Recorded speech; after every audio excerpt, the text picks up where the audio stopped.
Rice may seem like an unlikely food to discuss in a heart health conversation. After all, billions of people have eaten it for generations. But the real question isn't whether rice is good or bad. It's what happens when large portions become part of a diet already overloaded with refined carbohydrates and processed foods. Rice starch is broken down into glucose, causing blood sugar to rise and prompting the pancreas to release insulin.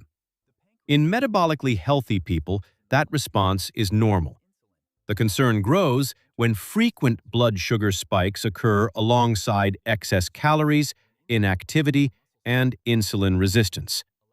Over time, poor metabolic health is associated with a higher risk of cardiovascular disease. That doesn't mean everyone needs to eliminate rice. Portion size, rice type, activity level, and what you eat with it all matter. And rice reveals something important. The bigger danger may be the dietary patterns surrounding the food, not the food alone. Bread deserves a closer look, but not for the reason many people think. Refined white bread is rapidly digested, turning much of its starch into glucose and potentially producing a sharper rise in blood sugar than less refined, fiber-rich foods. But then there's gluten, a protein found in wheat, barley, and rye. For people with celiac disease, gluten triggers an immune reaction that damages the small intestine. Others may have wheat allergy or non-celiac gluten sensitivity. However, current evidence does not support the idea that everyone needs to avoid gluten to protect their heart. For most people, the bigger issue may be the type of bread and the overall dietary pattern. Choosing minimally processed, fiber-rich whole grains instead of refined breads can change the nutritional picture considerably. So before blaming bread itself, ask a better question. What kind of bread are you actually eating?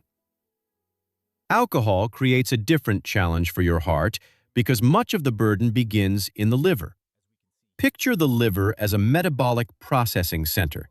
When alcohol enters the bloodstream, the body prioritizes breaking it down, temporarily shifting how the liver handles fats and other nutrients. With frequent heavy drinking, this process can contribute to fat accumulation in the liver and disrupt metabolic health. Research also links excessive alcohol intake with higher blood pressure, abnormal heart rhythms, stroke, and cardiovascular disease. But this doesn't mean every drink produces the same risk in every person. Amount and drinking pattern matter, and potential benefits of moderate drinking remain debated. Most importantly, alcohol should not be started for heart protection. If you already drink, less is generally better, and for some people, avoiding alcohol entirely is the safest choice. Ultra-processed foods may be where the story becomes more concerning. Walk through almost any American grocery store and you'll see shelves filled with packaged snacks, sugary cereals, frozen meals, cookies, and ready-to-eat products designed for convenience. The problem isn't simply that they come in a package. Many are engineered with combinations of refined starches, added sugars, sodium, and fats while providing less fiber and fewer intact whole foods. Large observational studies consistently associate higher consumption of ultra-processed foods with obesity, type 2 diabetes, and cardiovascular disease, although these studies cannot prove that processing alone causes those outcomes. Think of the risk as a pattern that builds meal after meal. Replacing even some of these products with minimally processed foods, vegetables, beans, nuts, whole grains, fish, or eggs, can improve the overall quality of your diet. And that leads us to an even more familiar version of this problem: fast food. And perhaps the most familiar form of this ultra-processed pattern appears under bright lights at the drive-thru: fast food. The concern isn't one hamburger or an occasional order of fries.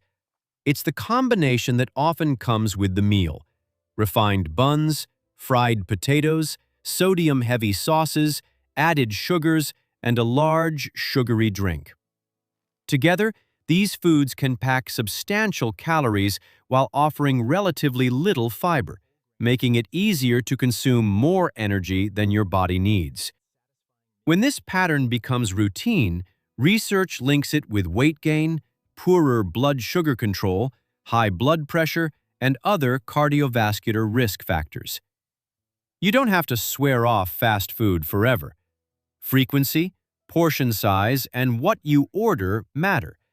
But there's another detail hiding inside many of these meals that deserves a closer look: the oils used to prepare them. That brings us to the oils hiding inside many fast food and packaged meals. Soybean, canola, and corn oils are often blamed for heart disease because they are highly processed and rich in omega-6 fats. But this is where the evidence becomes more nuanced. Omega-6 fatty acids are essential nutrients, and human studies do not support the simple claim that ordinary consumption of seed oils automatically causes harmful inflammation. In fact, replacing some saturated fats with polyunsaturated fats can improve LDL cholesterol and may support cardiovascular health. The bigger concern can emerge when oils are repeatedly heated at high temperatures, where oxidation products may form. So instead of fearing every bottle of vegetable oil, focus on the larger pattern: how much fried and ultra-processed food you eat, how the oil is used, and what it replaces in your diet. And that distinction becomes especially important with our next category: deep-fried food. And deep-fried food is where the way an oil is used may matter as much as the oil itself. Picture a restaurant fryer running for hours, with the same oil exposed repeatedly to high temperatures, oxygen, and food particles. Under these conditions, fats can gradually break down and form oxidation products. Laboratory research clearly shows that repeated heating changes the chemistry of cooking oils, while human studies suggest frequent fried food consumption is associated with a higher risk of cardiovascular disease. Still, that doesn't prove an occasional serving of fries directly damages your arteries. The overall diet, cooking temperature, oil quality, and frequency all matter. A practical approach is to make deep-fried foods an occasional choice and favor baking, roasting, grilling, or sautéing more often. But there's another type of altered fat with much stronger evidence of cardiovascular harm, and it once appeared in countless American kitchens. That altered fat is trans fat, and here the evidence is far less controversial. For decades, partially hydrogenated oils were used to make margarine, shortening, baked goods, and packaged foods because they were inexpensive and stayed fresh longer. But the convenience came at a cost. Industrial trans fats can raise LDL cholesterol while lowering HDL cholesterol, a combination strongly associated with cardiovascular risk. Evidence became convincing enough that the FDA removed partially hydrogenated oils from the list of ingredients generally recognized as safe, dramatically reducing their use in the United States. Modern margarine, however, is not automatically the same as the trans fat-heavy products of the past, so checking the ingredient list still matters. And this history leads us directly to a food that once combined these altered fats with refined flour, frying, and plenty of sugar: the donut. And the donut is almost a perfect example of how several concerns can converge in a single food. It isn't one ingredient that makes pastries worth limiting. It's the combination. Refined flour is quickly digested.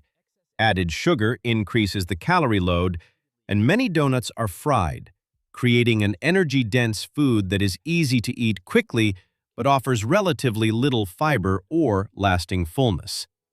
Other pastries may contain similar combinations of refined grains, added sugars, saturated fats, and highly processed ingredients. Eating one occasionally is unlikely to determine your heart health. The concern is what happens when donuts, cookies, cakes, and similar foods become everyday habits.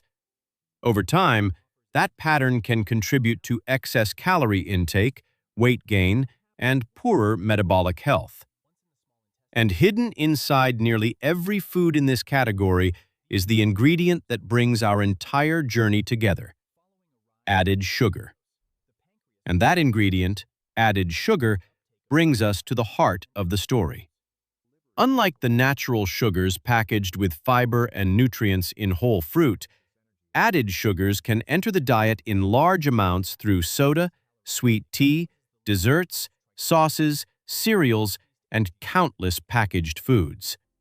Sugary drinks are especially important because they deliver calories quickly without creating the same fullness as solid food. Over time, high intake of added sugar is associated with weight gain, higher triglycerides, fatty liver, type 2 diabetes, and greater cardiovascular risk. But sugar doesn't destroy the heart after a single dessert.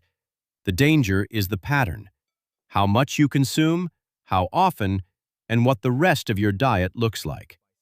And that is the lesson connecting all 10 foods. Heart health is rarely determined by